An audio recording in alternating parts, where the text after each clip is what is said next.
Thank you, Marshall and Sally, for giving your time.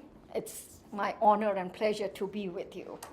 I'm Thank you. really humbled that you are giving so much of time to me and SHRM, and I would just value each and everything you would say. Not only I would value personally, but there would be millions of SHRM members who are across the globe would get some insights from your thought leadership. Oh, thank you so much.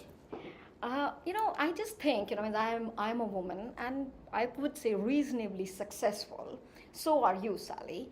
Uh, with 50%, almost 50% of the world population as women. And it is also believed that, apart from the physical, but if you look at it emotionally, mentally, intellectually, woman is a stronger sex. But still, why we are in 21st century, still so much of effort on workshops, on books, on how to empower. It should just come naturally for men to accept it. It should come naturally for women to accept that they are, I would say, if not superior, they are great the way they are. So why we are so, a strong word, behind where women in leadership or women in power are concerned? Well, I think we've made remarkable progress. I know that not everybody agrees with that, but when you think that the history of the world was one way from the beginning, and that women have been really taking positions of any kind of authority and influence in organizations, or even being there at all for the last 40 or 50 years, my impression is that the progress has been sustained and growing. Now, it doesn't necessarily translate to the very top levels, which is important because that's where the strategic decisions are made. And I think there's a lot of push and emphasis on that. But I don't agree with the idea that we're way behind where we should necessarily be. I think we are moving strongly forward, and from what I've witnessed, from the vantage point I've had, I think the progress is cumulative and grows more every year. So I understand that's frustrating for individual women who feel that their talents are undervalued. And in our book, How Women Rise, we try to address some of the ways that they can make a difference in that. But I think we're on a very solid path. And there's one other thing that is fascinating to me. When I published a book called The Female Advantage, Women's Ways of Leadership in 1990, I presented 5 leadership competencies that I thought were characteristic of the best women leaders. And at the time, they were considered really soft skills and outside the mainstream. Okay. And in the almost 30 years since that book was published, all of those skills have become recognized as mainstream desirable leadership skills. So I think that is a significant change, and I only see us building on the progress of that. So they are desirable skills regardless whether you are male or a female. It is Yeah. accepted as a leadership skill. Let me give you a qualifier to that. My new book is called Stakeholder Centered Leadership. Yeah. And in the book, I talk about the leader of the past and the leader of the future. And I began with the leader of the past. As Sally said, the leader of the past was largely male. They were in the cave. Not too many women were running the cave or the military. And if you look at the history of leadership, the religion was typically run by the man. Yeah, The that's master and the apprentice was largely men.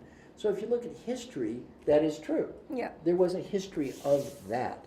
Then I talk about the leader of the future.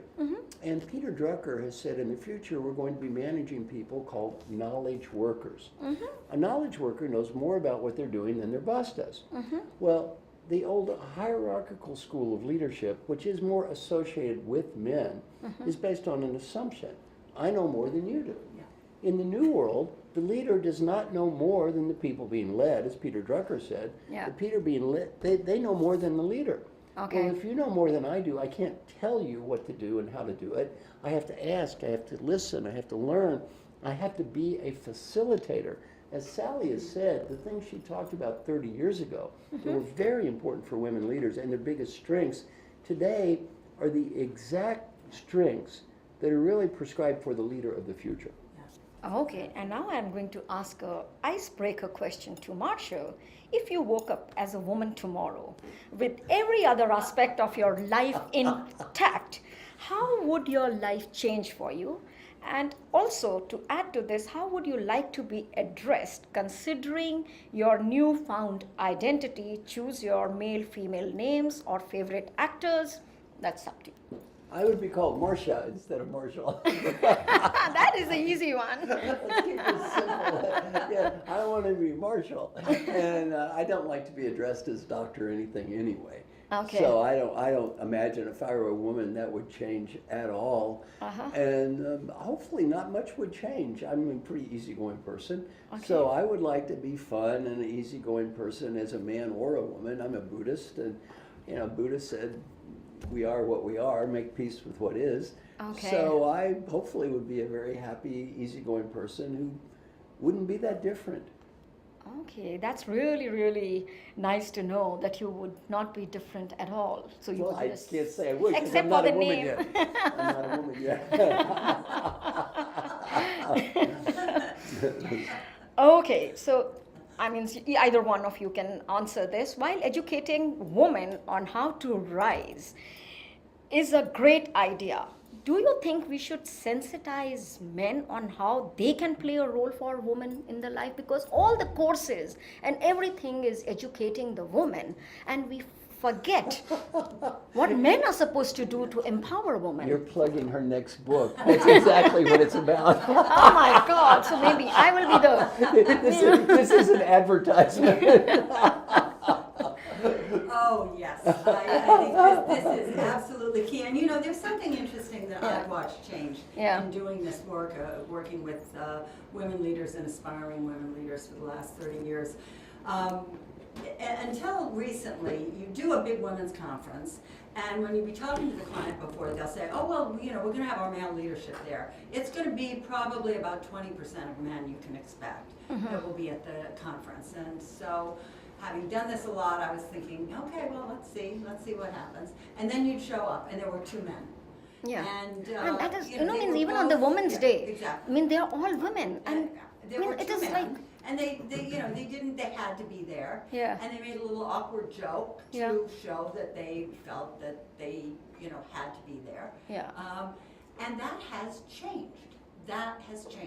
Okay. Now, generally, when I hear from a client, we're probably going to have, we're going to have the male mentors. We're going to have men who are invested in these women's careers. And I'll go to events like that, and I'll see 30%, sometimes 40%. By the way, male in participation. India, the next 2 days, we're averaging about 40% men in both programs. Oh, that is really nice to know, because even we work closely with men, specifically the unconscious bias, to sensitize them, how they need to empower. Women is very important. What I like about this book, and I've always had my quibbles with the Oh, this is a phrase wonderful book. unconscious- I just Thank love you. it. Thank Just you. love it. I've always had my quibbles with the phrase unconscious bias, because Yes. I think it goes in saying to a person, you've got things you have to change about yourself.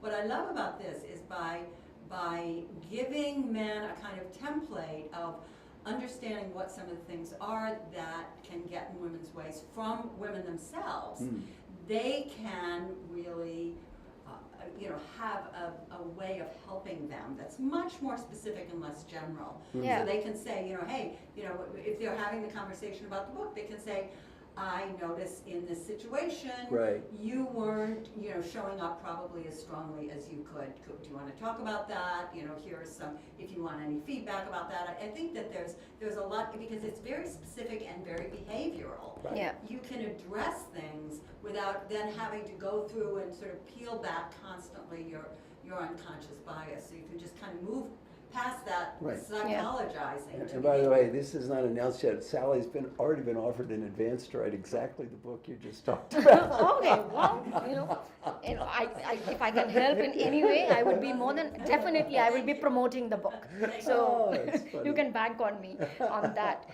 Another question which comes to my mind, because with my GE background, and there, GE was known to be white American top leadership company till they decided, okay, 30% of senior positions are supposed to be given to diversity, and diversity at that time was just gender, which was women in leadership. And what happened was, when a woman who was equally good or even better got promoted, the perception was, oh, she got promoted because so it was meritocracy versus gender diversity, and it was always perceived that she got a position because of gender diversity. Now, what is your view on that? I totally believe that we need to retain the best, we need to develop the best, we need to promote the best. But how do you get rid of this perception, which is what means most of the companies do, and they are conscious about that. They are not just filling the numbers, but Let me tell you one thing I like about our book. yeah. You see, one thing I've been amazed at our book is we have received zero political criticism. Oh yeah, it is a very nice, simplified, We great have book. received no criticism from the left or the right, which Okay. is not easy when you write a book for women, I can tell you. Yeah. So let me tell you why. Our book really focuses on what you can do, Yeah. and it's not making a judgment. Yeah. So our book doesn't say, as a woman, you should try to be promoted.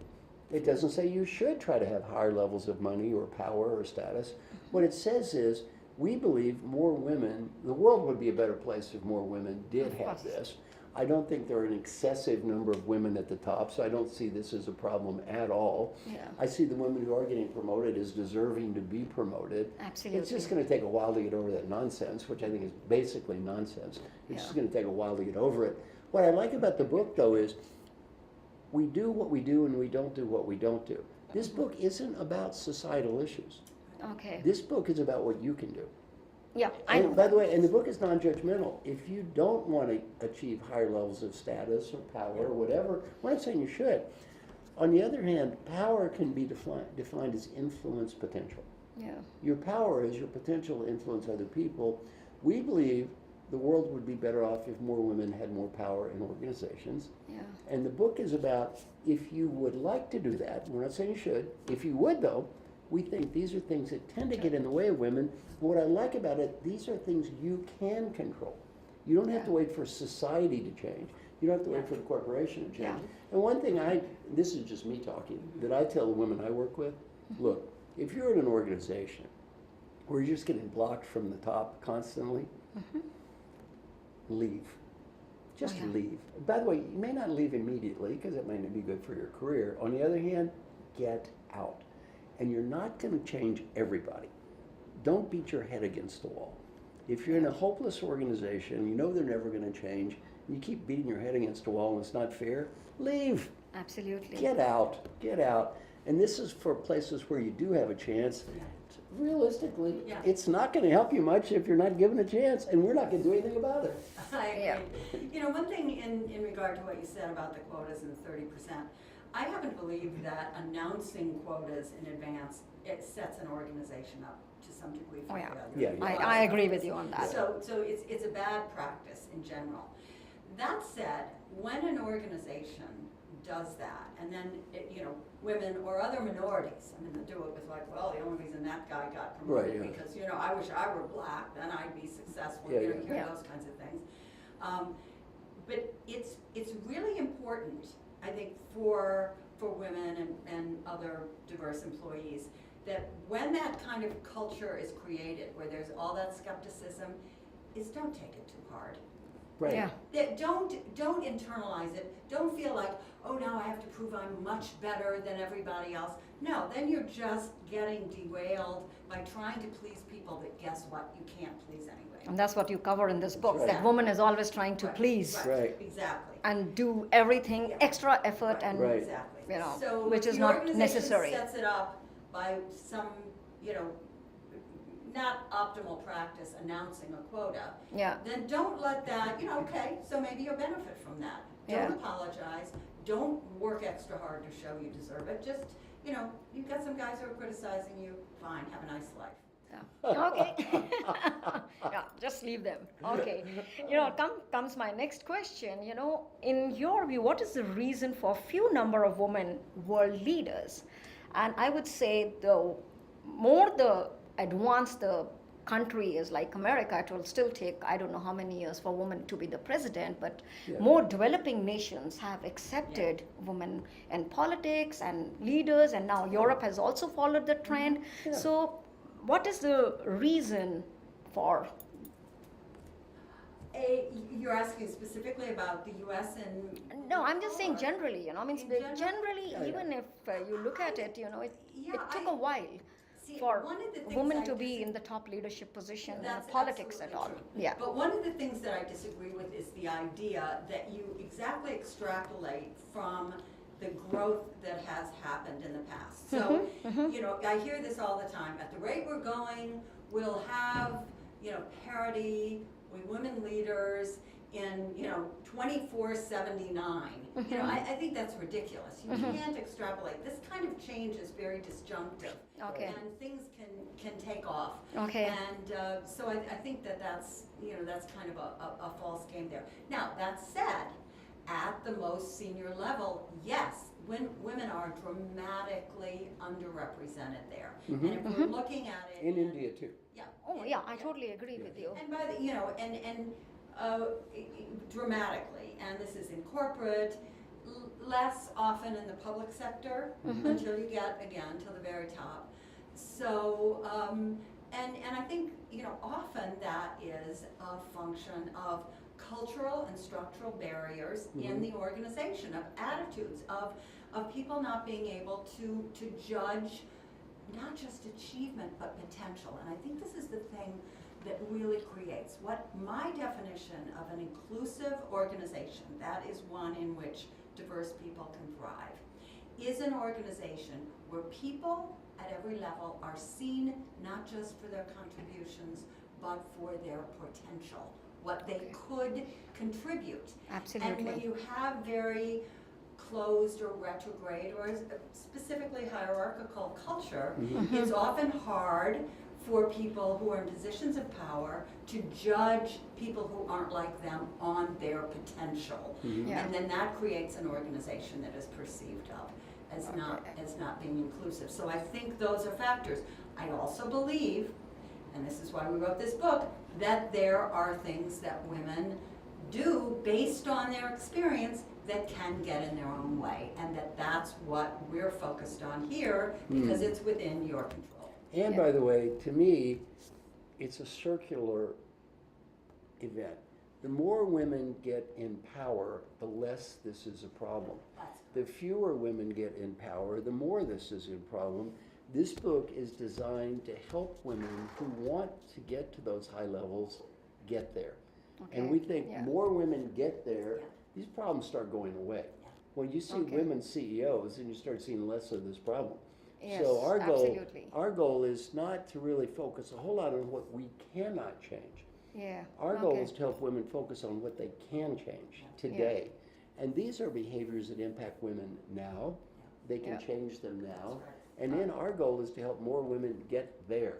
Because, Yeah. you know, once you see a bunch of women CEOs, most of the organizations run by women, a lot of these issues you're bringing up are not really that much problems. So that's I the totally goal. agree with let's you. let's get Yeah. more women in those positions. Yeah. And that's really the goal there. I did a program in Seattle, and the interviewer said to me, I think you've taken a terrible approach.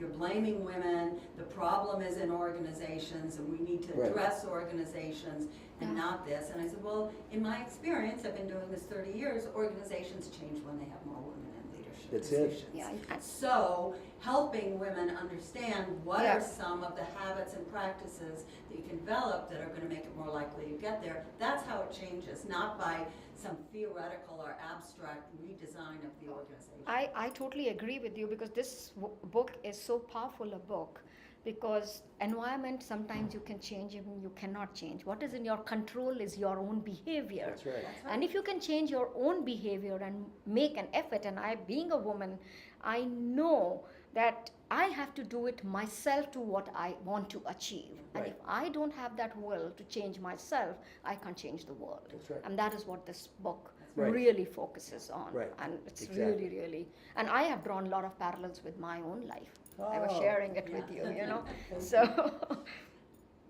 another thing, you know, means when a woman is aggressive at a workplace, she's demanding for work and all those things, there would always be a comment, oh my God, she is very aggressive, means, like a little bit derogatory way. Right. And men are always aggressive at workplace, and there is no comment. Means recently Sheryl Sandberg was there at our conference, and she also, means they were at SHRM conference, it was around 20,000 people, and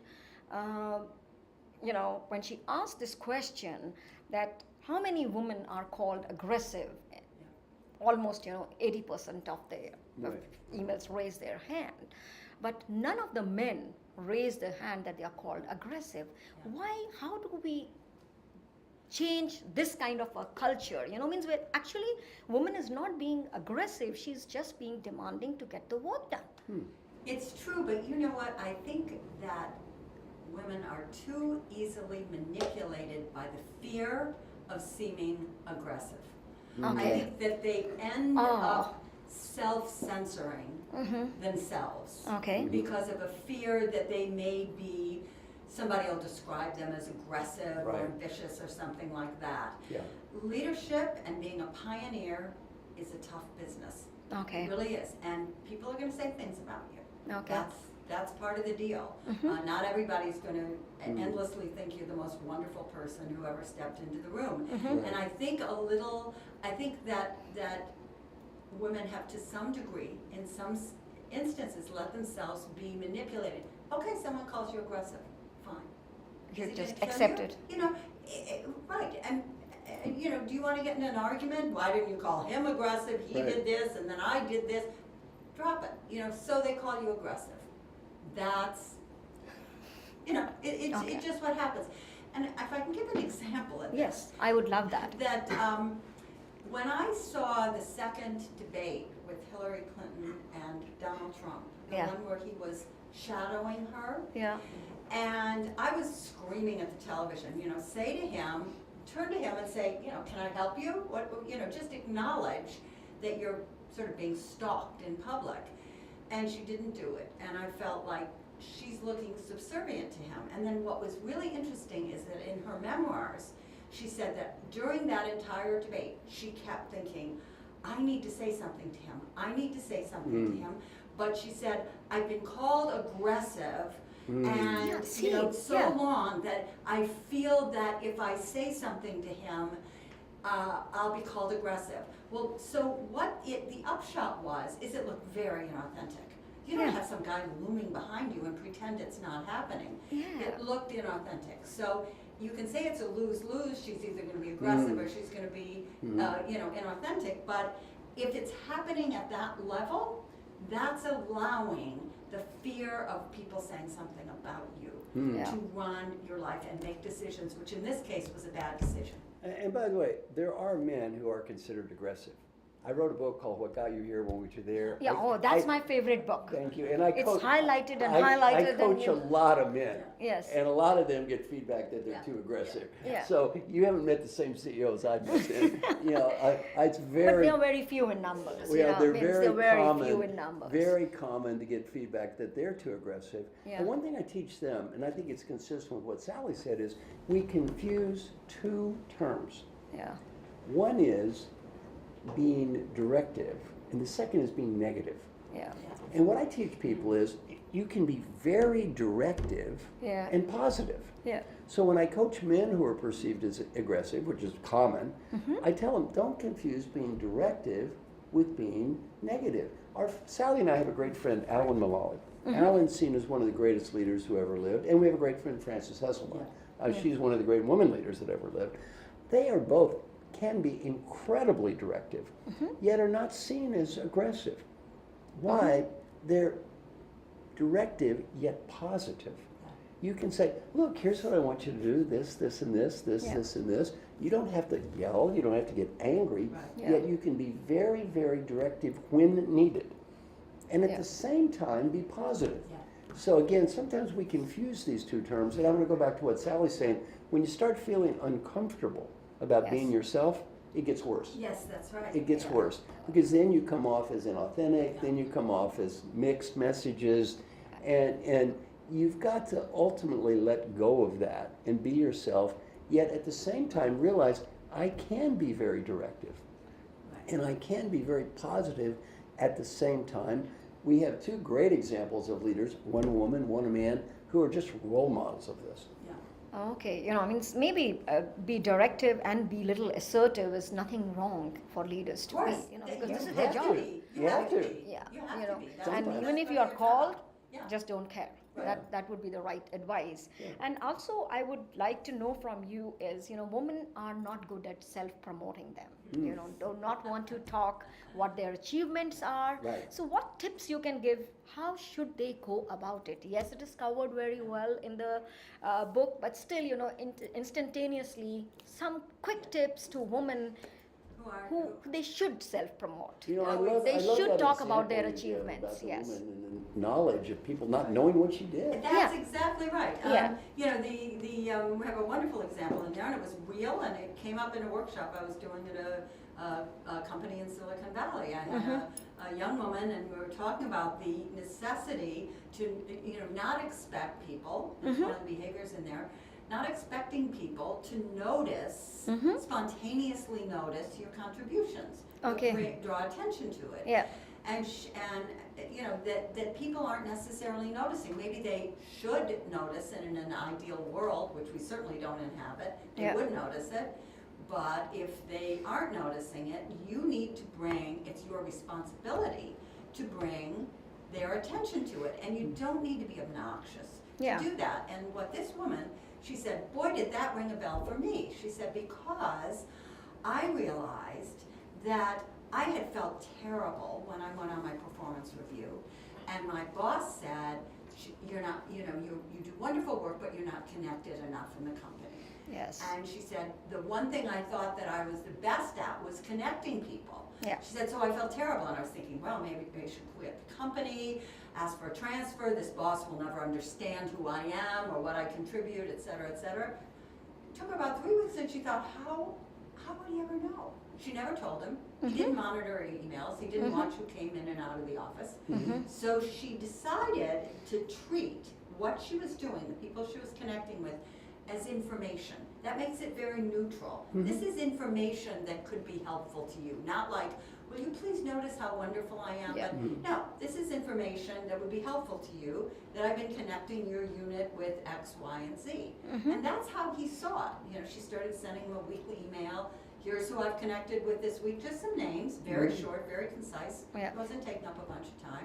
Felt awkward about it. And he said, this is information I need to know. Because it helps me know how you're strengthening my unit. So treat it as information. And that can get you past a lot of the sort of psychological barriers for doing it. While this comes naturally to men to talk about their achievements. Sure. Am I right? Does to me. It does to me. I'll speak I for agree my- with you. Look, I have many problems in life. That's not one of them. That's not one of them. I know that. Okay, what is your, you both are truly global citizens, and what is your take on women as leaders in India as well as in America, or Indian ladies in America? I'll give you, I've been to India 40 times. Okay. So it's not like I've never been here before. Okay. I've taught many programs for women in leadership, and I'm typically the only man there. I'm the token man. Yeah, and I that's think right. I'm a Buddhist. They figure he's a little weird anyway. Next time you should think that you're the Lord Krishna. Yeah, a little strange. Amongst all the Toss ladies. him in, right? Yeah. So I've taught many programs for women in leadership, and I've discussed this with Sally. There's one issue I've really seen strike a chord, and especially in India. The average woman, as you have said, gets better 360-degree feedback than the average man. That is not a theory. Yeah. That's a fact. Okay. The average woman, also, this is a fact, has one issue to deal with much more than the average man. Yeah. The desire to be the perfect everything to everyone. Yes. Women are too hard on themselves. Oh, absolutely. I totally agree with you. One coaching I have with women, much more than men, is this: please quit being so hard on yourself. Please quit being so hard on yourself. And this business of guilt. In India, women, bonus guilt for you. Oh, absolutely. Bonus guilt. Not only do you get to be the perfect wife, the perfect mother, the perfect boss, the The perfect perfect friend. mother-in-law? Oh, Oh, sorry. daughter-in-law. No, daughter-in-law, The sorry. perfect daughter-in-law. It's Sorry, in the sorry. book. Yes, it is in the book, The daughter-in-law. perfect daughter-in-law. Yeah, correct. There are even TV shows about it here. Yes, correct. So you're just brought up with this stuff. And especially women, and I'll tell you a story. I was teaching a program for women in India, and I said we're going to have 4 rules. Mm-hmm. Before we start, 4 rules, and if you can't follow the 4 rules, you have to leave. Rule 1 is you cannot try to learn something. Put your pencils away. Mm-hmm. Now they start getting a little uncomfortable. Mm-hmm. Rule 2 is you cannot try to become more productive. Okay. Well, very. It gets worse. Yeah. Rule 3, you can't even think about becoming a better person. Okay. And then rule 4, you can't even consider helping other people. I want you to spend 10 minutes and focus on your own happiness and self-acceptance. 10 minutes. 2 women just broke down. They didn't just start crying. Really? They just lost it. 10 minutes. And this was in India? Yeah. 10. Everyone in the room was in India. Half the women were crying. Yeah, I mean, I'm just. Yeah. Half the women were crying. Yeah. Now, imagine a bunch of men. If I said, now men, now boys, I know this may be difficult for you boys, but Yeah. men, for the next 10 minutes, you must focus only on your own happiness. How many That's men what we do start it. crying? They would say we do it all the time. We do it all the time. Everybody, what do you think I've been doing my whole life? No, you are a Buddhist. You're an exception.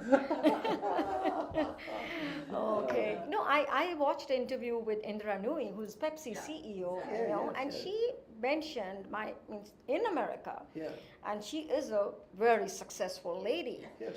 And her mother, who was visiting, she reached at 11 o'clock after a hectic board meeting and all those things, and mother started screaming at her, saying, there is no milk in the house. So she says, if there is no milk in the house, why couldn't you tell my husband to get it? He says, you might be a big CEO or whatever. At home, you are housewife first, and everything in the house is your responsibility and not your husband's responsibility. Well, That's no, that. This is India.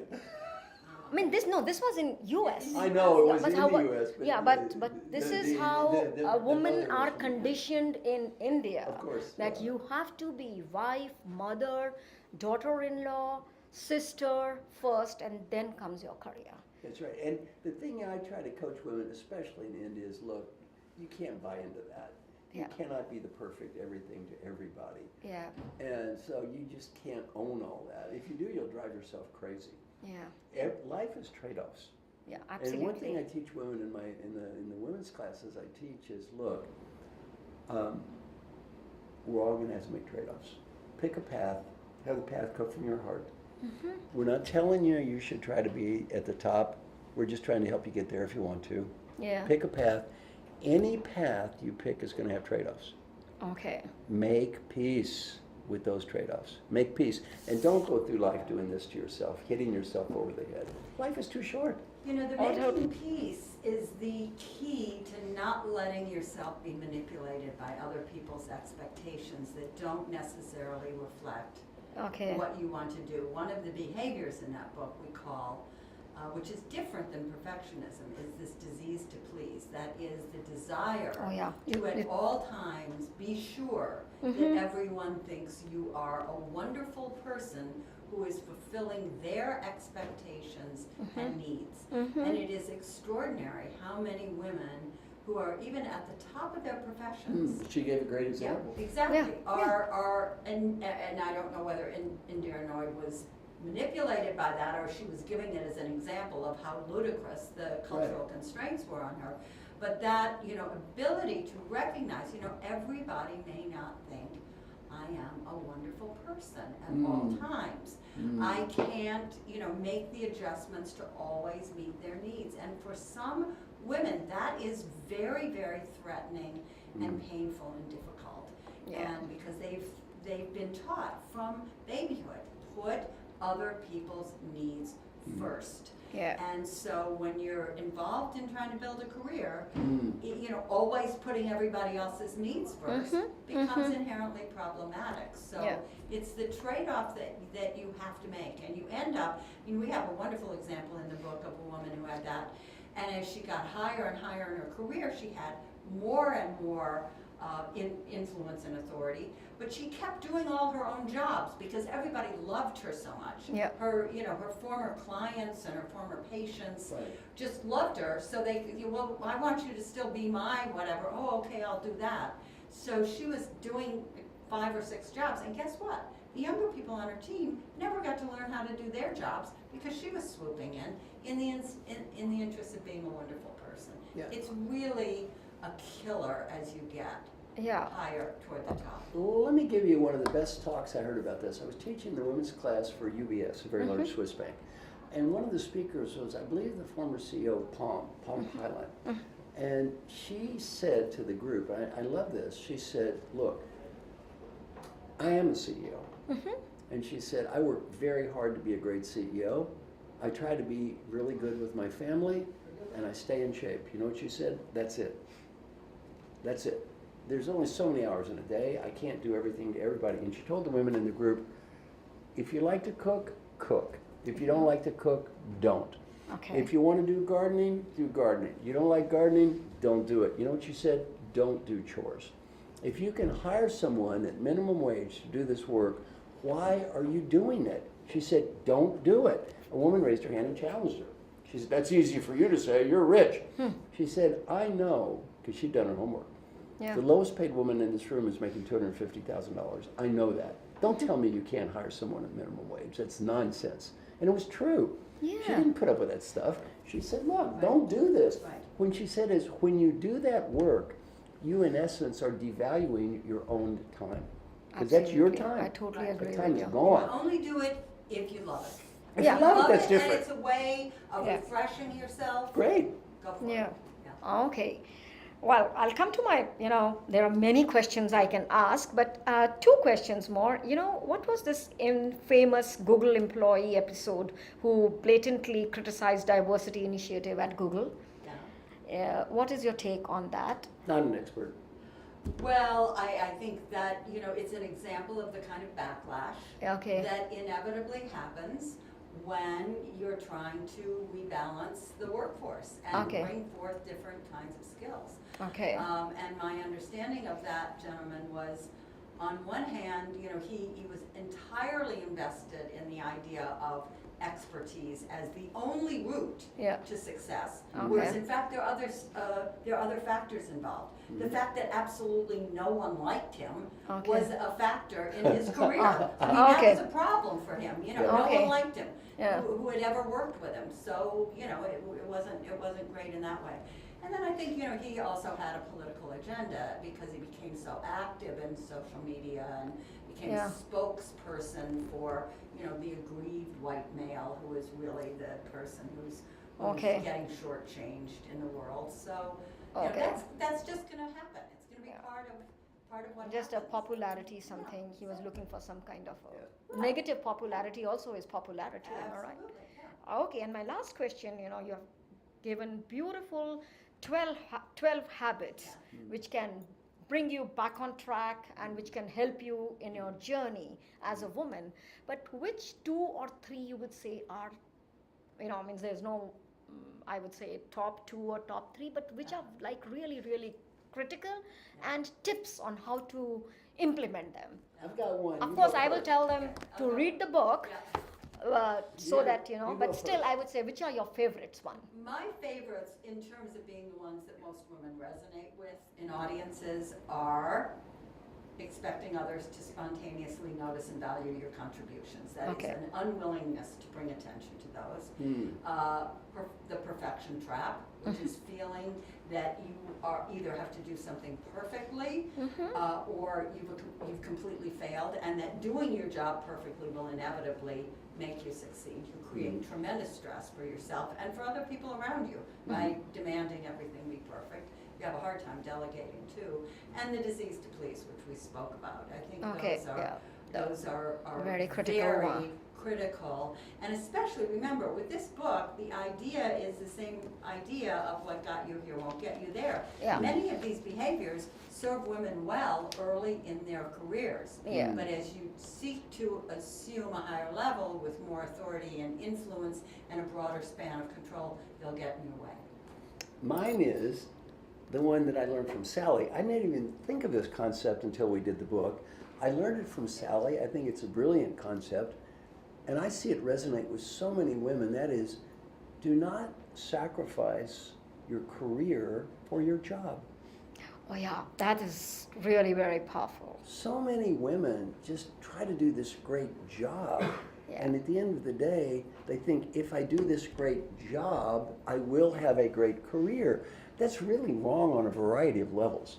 So what they do is they get so focused on turning this 95 into a 99, Yeah. which takes about twice as much effort, by the way. Yeah. They don't think I could use that same time to focus on my career, to have more Okay. influence, to make a bigger positive difference. Another symptom of this same disease is some women fall in love with the work teams. Yeah. Okay. So when that happens, yeah. they're so identified with the team in this job, Right. they're hesitant to take a lateral move.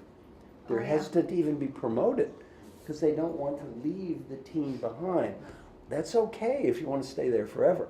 Yeah. On But the if other you want- hand, if you want to move on, you've got to be willing to leave this team for your larger career to make a bigger difference in the world, to make a Absolutely. bigger difference in the world. So I think a great question for women to ask themselves is, before you do anything, is what I'm going to do going to move this 95 to a 99? And then the next question is this really the way I can make a bigger difference in the world? Yeah. To really focus on this detail? Yeah. Or Yeah. maybe I should, and even worse for someone Yeah. who this resonates. Right. Okay, the boss gives you an assignment. You Yeah. do a great job. Yeah. What do you get in reward for that? More assignment. You do Absolutely. another great job. What do Yeah. you get for that? More. More work. And then you become indispensable, which means now you're really stuck. Right. Yeah. You are stuck. I personally believe nobody is indispensable. You know. Right. But people, we have a woman in the book who, she was in technology, and she had been kind of stuck for about 11 years. And her boss one day said to her, I was going to recommend you for this next position. He said, but I cannot let you go. You are indispensable. Indispensable. Oh And my she God. said she left that meeting thinking, Oh my God. wonderful. He loves And then me. she thought about it. He's terrific. Right, right. And, she felt really good about that. And it took her a couple of weeks, and she thought, Oh. whoa. Time He's I making guess a I'm fool never- of me. Yeah. Well, she said, I'm never going to go anywhere. I'm going to be here if I'm Stuck with him. indispensable." Yeah. And so she was funny because she said, I walked in, she said, a job came up I wanted. She said, and I walked into his office and I said, listen, I will slit my wrist to get that job and I need you to help me. Okay. And he Good. stepped Good right for up. her. And he stepped right up because she realized what a mistake she'd made. Okay. Yeah. So now I have some rapid fire questions for both of you. Okay. Okay. And you just have to say in one word, and this is just last Okay. conclusive. All right. So free association, one word. Yeah, that's right. Okay. What was your first job? Advertising copywriter. Okay. And okay, means there are 15 questions. Whosoever answers more are the winner. Okay. Okay? So She's ahead, 1-0. yeah, she's Oh, so we who's going have to to knock each other out here. Absolutely. That's the purpose of this rapid fire. All right. Okay, so you have to knock. Means now I'm playing my political tricks. Okay. Your favorite Indian food? Raita. Dogs or cats? Dogs. Dogs. 2:1. Beaches or mountains? Beaches. Donald Trump or Hillary Clinton? Mamma mia. Hillary Clinton. Margaret Thatcher or Theresa May? Who or who? Oh, Theresa May, the current Oh, Oh, Theresa May. Theresa May or who? Margaret Thatcher. neither. Neither. Okay. Coaching or mentoring? Coaching. New York or California? New York. A woman who has inspired you the most? Francis Hesselbein. Top 2 competencies for CEO and CHROs? Ability to listen, ability to put yourself in the other person's shoes. Things you love about digital age and one thing you hate about it. Being able to be in communication with people across continents in real time, extraordinary. The other is the way it fragments your attention. Apple or Google? Apple. Leadership strengths that women naturally have and one that men have. Facilitation for women. Facilitation for women. And for men, better at promoting themselves. And not in just a negative way. So that they end up making a bigger positive influence in the world. Okay. Leadership tip for men and one for women. One for men and one for women.